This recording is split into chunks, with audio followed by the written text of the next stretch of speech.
Assalamualaikum warahmatullahi wabarakatuh. Selamat pagi semua. Apa kabar?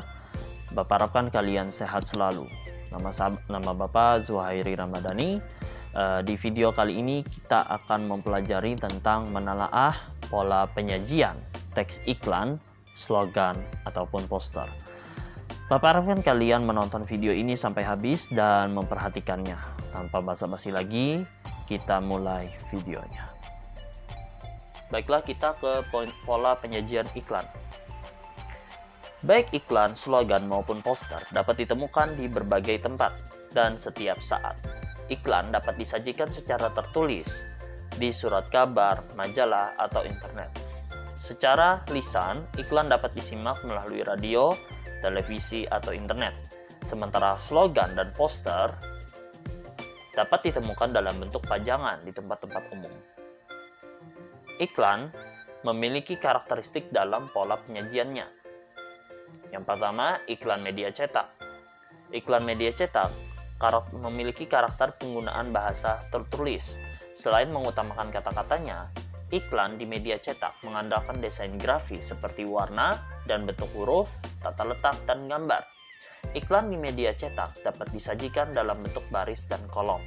Selanjutnya kita ke iklan elektronik. Iklan elektronik adalah iklan yang berbasis perangkat elektronik.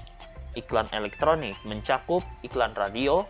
Iklan ini mengandalkan efek suara, baik berupa tuturan, musik, maupun bunyi-bunyi. Selanjutnya iklan televisi. Iklan ini mengandung unsur suara, gambar, dan gerak. Yang terakhir, iklan film. Iklan film yang tersaji dalam judul film. Iklan tersebut akan muncul sebelum film diputar. Selanjutnya, struktur teks iklan. Teks iklan disusun berdasarkan struktur pembangun teks. Struktur teks iklan terdiri atas 3 bagian. Yang pertama, judul atau nama produk. Bagian ini berisi nama produk, jasa, atau kegiatan yang diiklankan. Judul atau nama produk tidak selalu terletak pada awal tulisan, tetapi merupakan bagian pertama yang dibaca orang.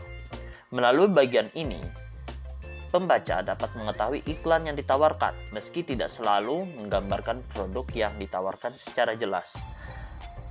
Selanjutnya adalah penjelasan. Penjelasan adalah bagian yang berisi tujuan produk, jasa, atau kegiatan yang diiklankan. Bagian ini juga menerangkan penjelasan dan detail iklan tersebut.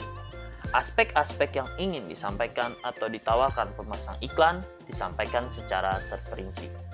Yang terakhir dari struktur teks iklan adalah bagian nama dan alamat pengiklan. Bagian ini berisi nama orang, alamat, atau nomor telepon yang dapat dihubungi. Selanjutnya kita ke contoh struktur teks iklan. Perhatikan contohnya. Untuk bagian judul atau nama produk adalah cintai produk Nusantara. Lalu bagian penjelasan dari kalimat "Hai sahabat batikku" sampai baju batik modern. Sedangkan untuk nama dan alamat pengiklan ada di bagian bawahnya. Selanjutnya kita ke ciri kebahasaan iklan. Secara umum, teks iklan merupakan kebutuhan untuk mengomunikasikan suatu pesan, baik bersifat komersial, sosial, maupun pribadi. Oleh karena itu, bahasa dalam teks iklan bersifat persuasif dan selalu berusaha menggugah emosi pembaca atau pendengar. Tujuannya agar sasaran iklan atau konsumen melakukan sesuatu atau bertindak sesuai dengan amanat iklan tersebut. Dalam bahasa iklan, kata-kata yang digunakan dalam bentuk rayuan, anjuran, atau ajakan yang dapat menimbulkan rasa penasaran. Selain itu, bahasa iklan memiliki syarat-syarat sebagai berikut. Yang pertama, bahasa iklan menggunakan pilihan kata tepat, menarik, logis, dan sopan. Bahasa iklan menggunakan ungkapan atau majas memikat dan memiliki daya sugesti bagi sasaran iklan. Yang ketiga, bahasa iklan disusun untuk menonjolkan informasi yang dipentingkan. Lalu yang keempat, bahasa iklan harus tepat menuju sasaran iklan. Dan yang terakhir, bahasa iklan tidak terikat oleh kaidah kebakuan. Penggunaan bahasa dalam iklan bertujuan untuk memengaruhi pembaca atau pendengar. Bahasa dalam iklan dapat dijelaskan berdasarkan tataran frasa, klausa, dan kalimat. Yang pertama adalah frasa.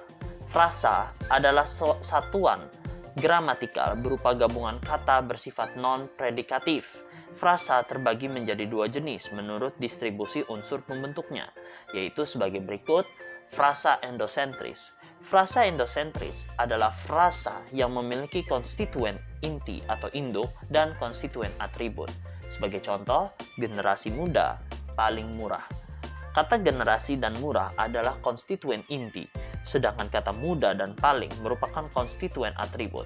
Konstituen inti adalah konstituen yang diterangkan dalam frasa, sementara itu konstituen atribut adalah konstituen yang menerangkan. Lalu yang kedua adalah frasa eksosentris. Frasa eksosentris adalah frasa yang konstituennya tidak mempunyai perilaku sintaksis sama dengan semua konstituennya. Frasa ini dibentuk dari unsur-unsur distribusi tidak sama. Jadi, frasa eksosentris tidak mempunyai inti frasa. Frasa ini mempunyai ciri selalu diawali kata depan atau kata sambung. Sebagai contoh, etik batik terbuat dari kain pilihan. Sukseskan program buta aksara di Sumeneb.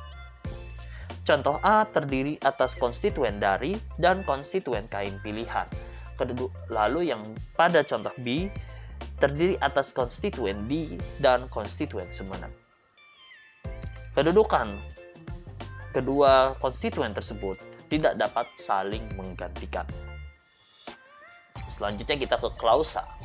Klausa adalah satuan gramatikal yang terdiri atas S atau subjek ya, lalu predikat, baik disertai objek atau O maupun keterangan atau K, serta memiliki potensi untuk menjadi kalimat. Setiap konstruksi sintaksis klausa ditulis tanpa memperhatikan intonasi atau tanda baca akhir.